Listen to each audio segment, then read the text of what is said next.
Predator Island looks like going to be taking the first strike here, and they are going to strike Parrot and Rumble from the list.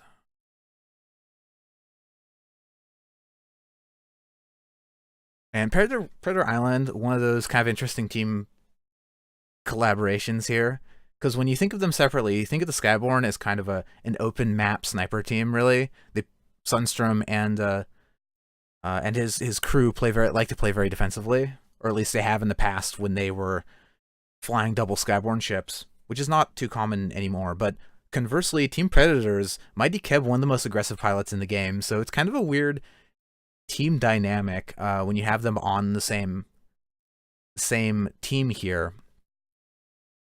And I bring this up because the way we're doing the striking in the Skype chat, and Mighty Keb was having issues with Skype, so he couldn't be in the chat here. So Sunstrom is doing the striking for the entire Predator Island team. So I wonder how much discussion actually went through between Sunstrom and Mighty Keb, or if Sunstrom just decided to take the initiative and remove his the map that he personally dislikes the most. And now the answer from Fancy Cloud Dancers, they're going to strike Blackcliff and Hazard. Blackcliff, one of the maps that I think was kind of on the fence of being axed from the pool to begin with. A lot of people really dislike it. It's very wide open, and the way the terrain is structured doesn't allow for very many different engagement possibilities. Like, center map's wide open, so nobody really wants to be there. Blue Spawn is protected by a wide mountain range. It's kind of like the southern ridge of Northern Fjords. So usually we see most of the fights happening like just sort of in the corners of the map, which is not that dynamic. And I think for that reason, a lot of the teams dislike the way Clash of Blackcliff plays out. And the final strike here from Predator Island, they're going to remove Fjords. So it looks like Canyon Ambush going to be the first choice for this first game. The Cloud Dancers versus Predator Island on Canyon Ambush. And man, Fancy Cloud Dancers have been doing so great with their mine launchers in the past couple events. It's really fun to watch. Mine launcher, one of those weapons that has seen so little play competitively that it finally seeing some success. It's really heartening. But let's take a look at these loadouts. First, for the Fancy Cloud Dancers, we have the Fancy Fairy. Piloted by Dimentio, is a center Merc Mobula. Oh boy, this. Alright. Lower deck Hades Gatling with Flare Gun and Banshee on the outer wings here. The triple piercing special from Daniel. Their ally is the Guzmo deck, piloted by Spudnik. It has a mine launcher Banshee on either side with a front Gatling gun. And their opponents, Predator Island. We have the St. Glaswegian Kiss, piloted by Mighty Keb. Gatling Mortar, the classic Pyramidion, with dual flare guns on the left side.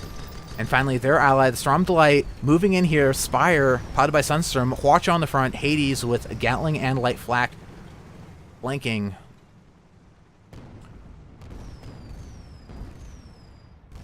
And this is a pretty dangerous team, a huge, high damage composition here from the blue team. Like, the Gatling Mortar Pyramidion can destroy a ship extremely quickly, and Storm Delight, if it can get into a fight pretty much uncontested as it's doing now, although Gizmoduck moving in behind it, it can do a huge amount of damage with the combination of the Hades Gatling does a ton of piercing, and the Hwacha and Light Flak can pretty much kill a ship in a single volley. But we see the Gizmoduck utilizing its fast close range maneuverability to get it onto the back of the Spire. Armor's down, already dead. That's why the Spire sucks. That's why Muse is trying to change it.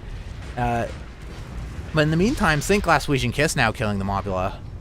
Man, I spent too long talking about mine launchers and uncommitted balance changes. I missed the first two kills almost. So now St. Glaswegian Kiss probably going to have to leave here because I don't think they're going to be able to fight the mine launcher with the Gizmoduck. It's going to knock them around way too much. They're not going to be able to maintain their gun arcs. So St. Glaswegian Kiss is moving back into Blue's spawn. And Gizmoduck going to pull out as well. Both teams totally content here just to take their 1 point, regroup back in their spawns, and try again.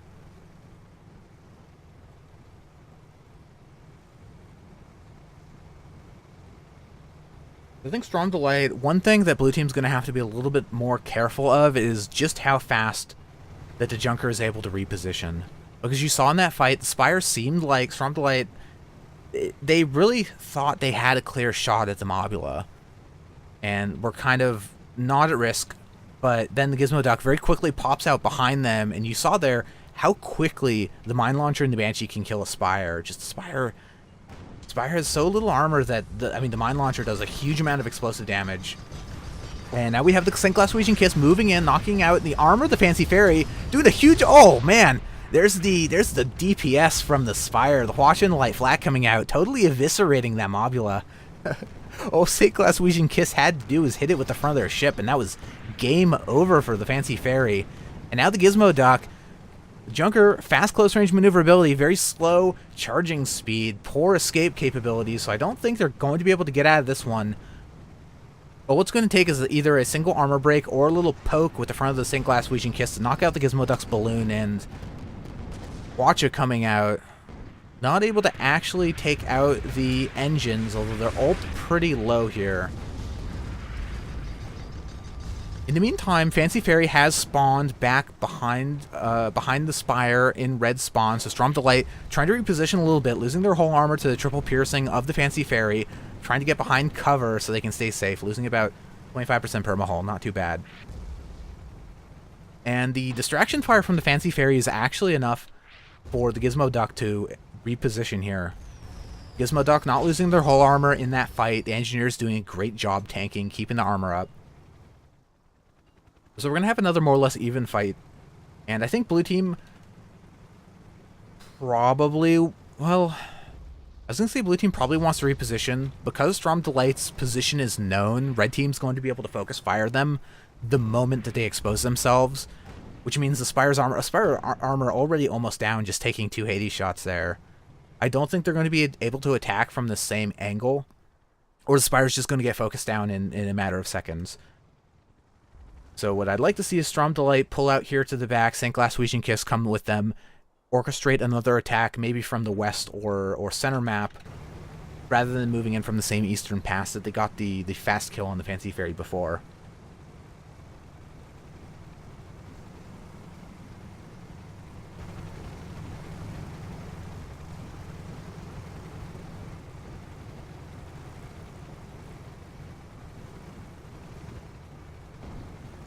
Oh, I don't have map bound to anything. Well, Fancy Fairy, so for whatever reason, Stormdelight has decided to stay on the east side of the map while the St. Glaswegian Kiss is not repositioned at all. So I'm not sure what the Blue Pyramidian's doing. They've kind of left their ally for dead. They're charging in now, trying to get in as fast as they can, but Stormdelight has already lost their armor, lost another 30% permahull. Armor going down again. Banshee is certainly going to be enough to finish off this anemic Spire. And St. Glaswegian Kiss has moved in now a little too late, but they've kind of committed to this fight. And being a little indecisive as well. So I feel like at this point, St. Glaswegian, a Pyramidian against a Junker and a Mobula is not going to really be able to escape from this situation. So they maybe should have just, even though they arrived a little late to the party, if they had kept going and tried to go for like a Miser Ram on the Mobula, that would have been something, because then they would have at least traded. Been cleaned up by the Gizmo Duck afterwards, but now, as it is, because the St. Glaswegian Kiss decided to abort completely and shoot Vent or Stamina out of that fight, they weren't able to do any damage at all, and they kind of gave themselves up for free. So a little bit of miscommunication from Predator Island here. Maybe they didn't expect the Fancy Cloud Dancers to move so aggressively down the eastern side of the map. And we're trying to split up to keep visibility. Have multiple scouting outposts going at once. But the risk of that is, as you saw there, Spire had probably 40 seconds where they had to fight on their own. And there's no way the Spire's going to win a 1v2. Like, that's not going to happen. So now blue team has taken the protected blue spawn, which is on the west side of the map. And it looks like they're going to charge directly into the canyons here to try to get some more hard cover. Red team in the meantime has pushed in a little bit into blue's spawn. So they've locked Predator Island down by this long range Hades Merc on the Fancy Fairy.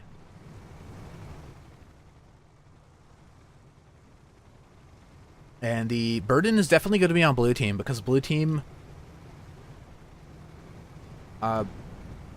Blue team's going to have a little less damage at long range, because red team has access to 2 piercing weapons and 2 explosive weapons, and the Storm Delight effectively only has the Hades and the Light Flak, with the Pyramidion having no long-range capabilities whatsoever.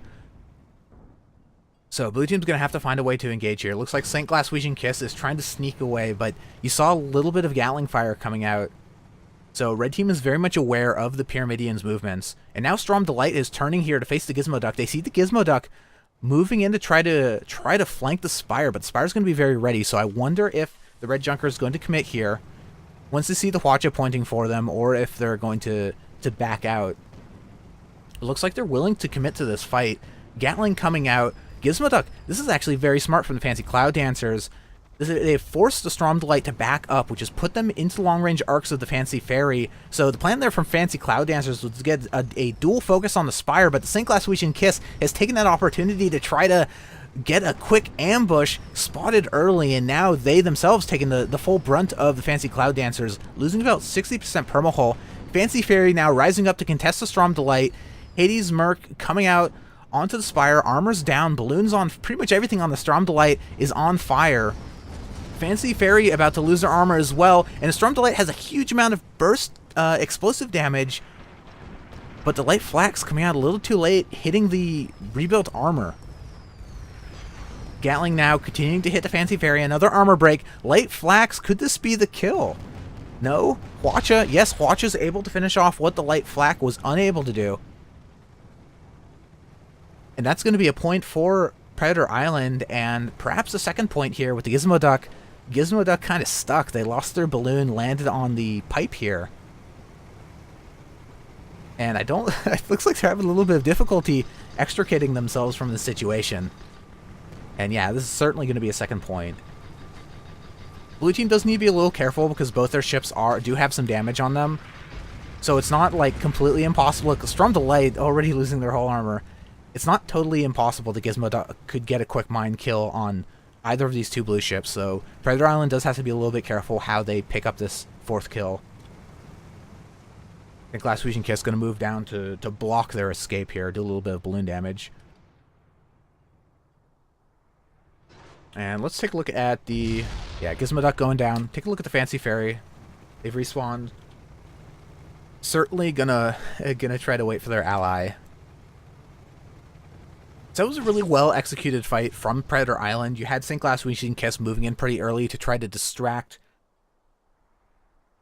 try to take the focus off the Spire, so that the Spire could do what the Spire does, which is utilize its its multiple frontal weapons.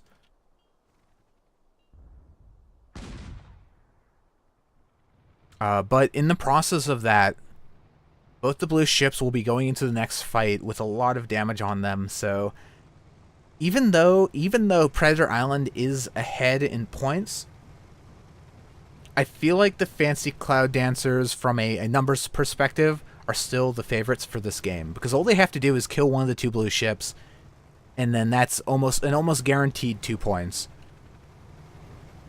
So if they can pick the right target, Spire's like a Spire at 3rd health is going to go down in a light breeze.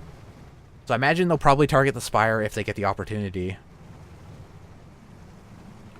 St. Glaswegian Kiss moving in here. Fancy Fairy going to be the target. Gatling coming out.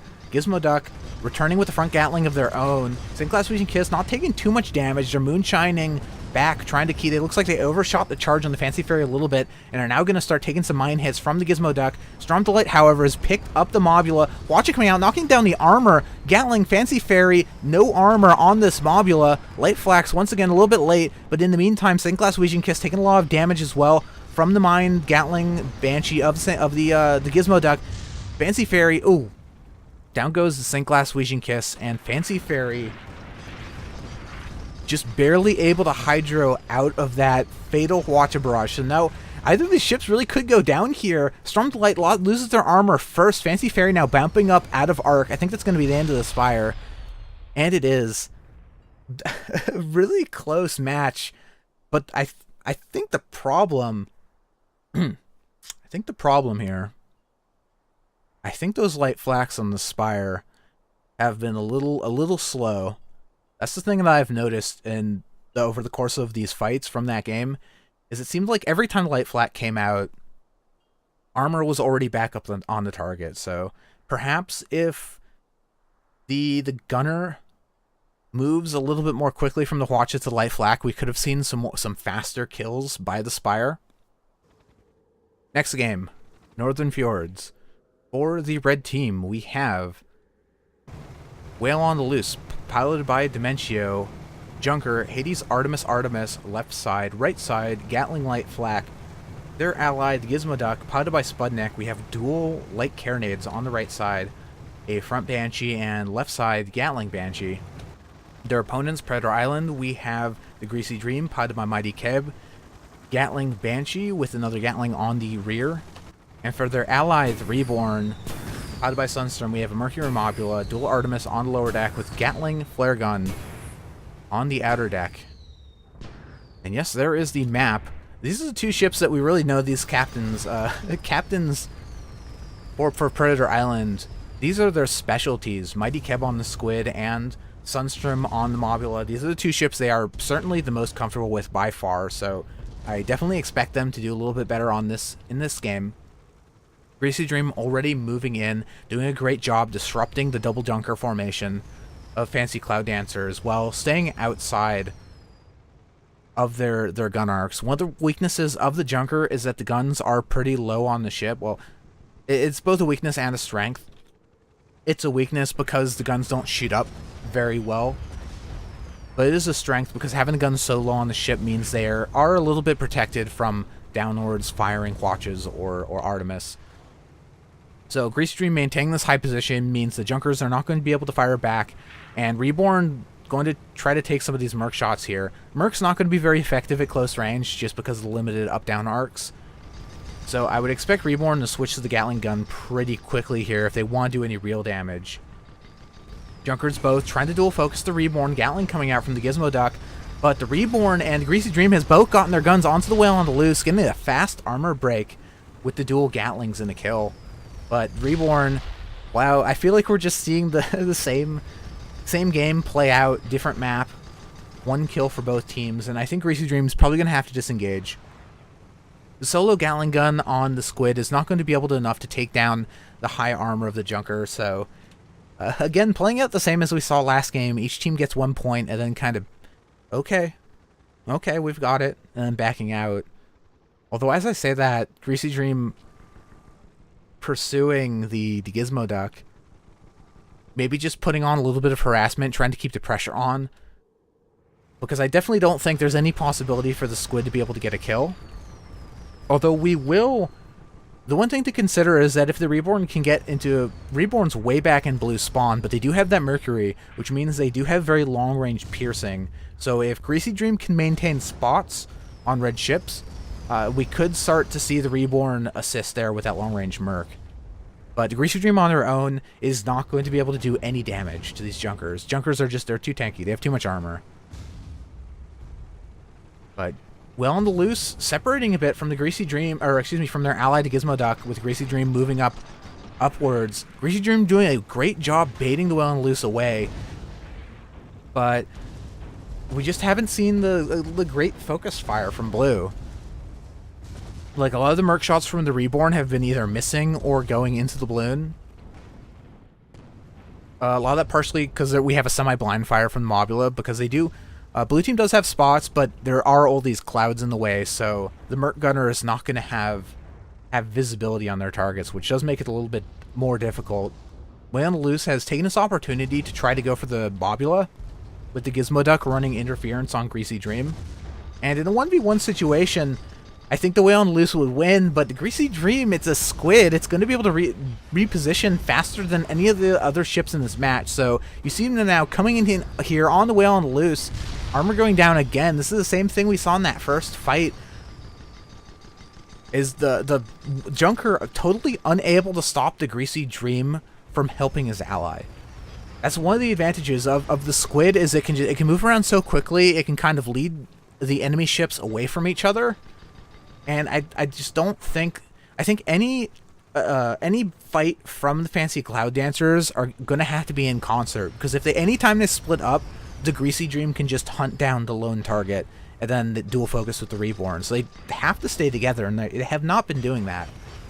Junker does not reposition as fast as the Squid does. We are going to see an armor break on the Reborn, but no follow-up, so no additional damage done.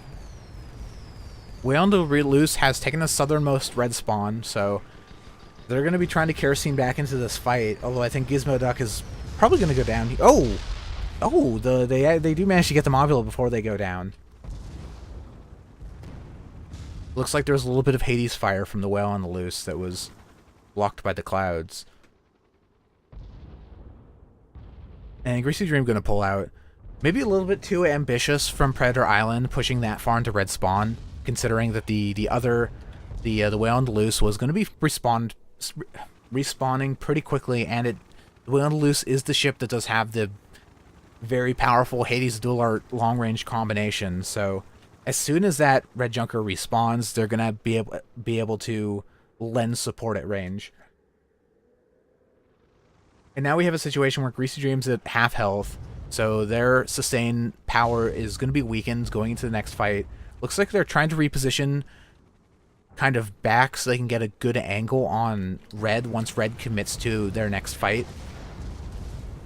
And also doing a little bit of reconnaissance, trying to maintain those spots. The spots are so important, because without the spots, the Reborn is not going to be able to do anything. And as a result of that, you see Whale on the Loose moving down here, and you have the center arc of the map. This big rocky terrain here is going to be blocking the Reborn from being able to assist. This is really smart positioning from the Fancy Cloud Dancers. The Reborn is like totally unable to contribute to this fight. And because of that, Greasy Dream backs off, and now Fancy Cloud Dancers, this is what I like to see. They're moving in together to take out this blue mob. So even if the Greasy Dream does rejoin them in this fight, you're going to have two ships focus firing the Mobula, and the Mobula is going to go down faster than the Junker does for sure if we can get some good focus fire. Junkers are not very fast, so they're going to take a while to catch up, but here comes the armor break on the Reborn, 40% permahull down. Greasy Dream doing a good job distracting the Gizmo Duck, kind of forcing them to take their guns off of the Mobula, so it's just the Whale on the Loose now with that Hades. And there's going to be another armor break. Do we have Artemis follow-up? I saw one Artemis hit there, but Whale on the Loose definitely not doing as much damage as they could be. If Artemis were on point, that should have been a kill on that Mobula. Gizmo Duck has now lost their armor to the Greasy Dream, but I don't think either of those two ships is really gonna go down. Oh wait, you know what? I shouldn't have said that, because as soon as I say that, the Gizmo Duck takes 95% permahull with the Reborn refocusing on them. I think the issue here is that Whale on the Loose is having a lot of difficulty keeping their guns up. This is one of the reasons that we don't see the Junker as much and we see the Mobula all the time, is because the Junker's weapons are so tightly clustered on the ship that if in an Artemis duel between a Mobula and a Junker, the Mobula is going to get so many more gun disables because of the AoE shatter damage from the dual Artemis, and the Mobula's guns are kind of spanned out across its entire deck, so like in any sort of like long in duration and also long in range fight with dual Artemis on both sides, like the Mobula is eventually going to win. It's just going to get so many gun disables. But now moving into close range with the Gatlings, the Whale on the Loose is able to finally finish them off. With a Gizmo Duck going down as well. The issue here is this is almost... these matches are playing out very, very similarly. Both teams playing very aggressively. But this is the same situation we saw at the end of the Canyon match, where Predator Island has a 1-point lead. It's 4-3 in their favor. But the Whale on the Loose is at full health, and Greasy Dream is extremely low. So the Greasy Dream, as soon as that armor breaks, the Squid is going to go down, and then it's going to be a 2v1 situation. So Mighty Keb on that Squid going to have to be extremely careful with their positioning. You see them already shooting at this fight as soon as they take any armor damage, being very careful and very smart about this.